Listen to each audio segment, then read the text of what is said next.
বন্ধুরা, আজকে আমার সন্ধ্যাবেলা দেখো রান্নাঘর দখল নিয়েছে। কে জানো? তোমাদেরকে দেখাচ্ছি।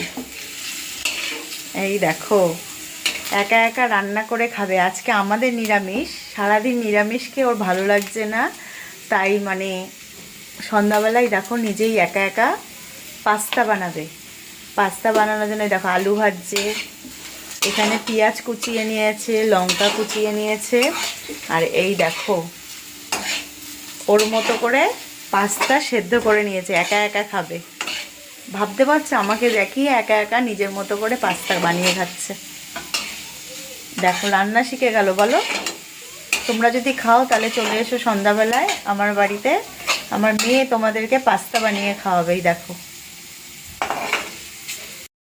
দেখো বন্ধুরা, পাস্তা করে নিয়ে চলে এসেছে, আর এই যে ফাইনাল লুক।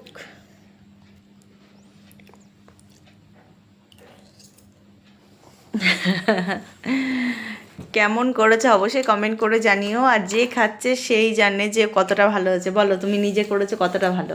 খুব সুন্দর। খুব সুন্দর। নিজে রান্না করে বলছে সুন্দর হয়েছে। যাই হোক, নিজে করে নিজে ভালো লাগলে তবু তো নয় ভালো। যাই হোক, তোমাদের কাছে কেমন লাগলো অবশ্যই জানিও। ভালো লাগলে একটা লাইক করো, শেয়ার করো, টাটা।